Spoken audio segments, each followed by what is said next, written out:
Bonjour, je suis Grégoire Linder, le fondateur de la plateforme d'investissement participatif Raisers. Je vais vous présenter, au cours d'une série de tutos, l'ensemble de l'environnement lié au financement des entreprises.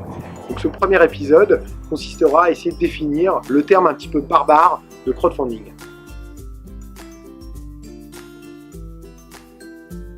Le terme crowdfunding est issu de l'anglais.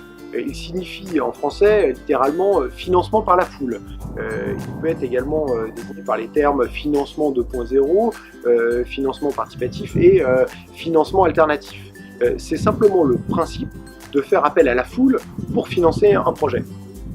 C'est un mode de financement dit désintermédié, c'est-à-dire qu'il ne fait pas appel aux acteurs traditionnels du financement qui sont les banques ou les fonds d'investissement. C'est également des opérations qui se réalisent 100% en ligne via des plateformes. Plusieurs types d'acteurs peuvent faire appel au crowdfunding. Tout d'abord, les porteurs de projets, sous forme d'associations ou simplement des personnes physiques, mais également des entreprises.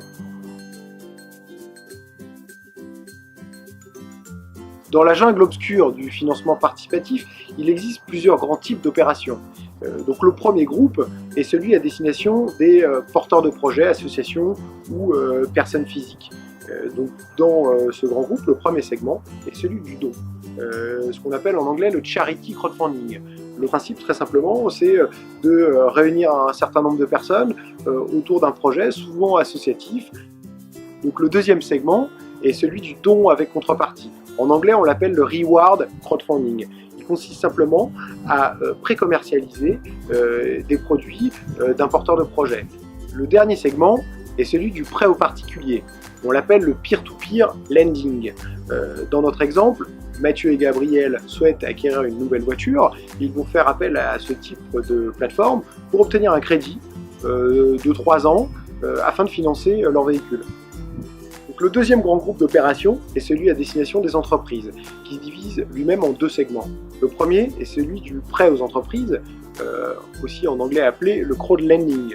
Dans mon exemple, mon restaurant rapide de quartier souhaite ouvrir une deuxième boutique et pour cela, il fait appel au financement participatif pour lever 200 000 € et obtenir cette tranche de prêt supplémentaire. Enfin, le dernier segment est celui de l'investissement capital, en anglais equity crowdfunding.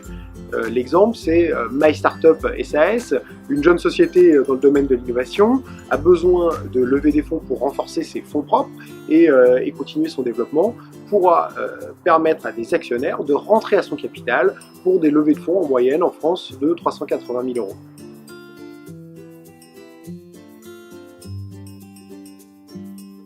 Les habitudes des Français changent. 2 millions d'entre eux ont déjà investi sur des opérations de crowdfunding. Le marché du crowdfunding représente en France 300 millions d'euros en 2015. Il représente 4 milliards au niveau européen. Selon la Banque mondiale, le crowdfunding, industrie assez récente, représentera d'ici 10 ans 1000 milliards d'euros. Et si l'investissement en ligne était aussi fait pour vous? Je vous donne rendez-vous dans notre prochain tuto pour vous parler plus précisément du crowd investing avec le segment de l'investissement au capital de jeunes entreprises.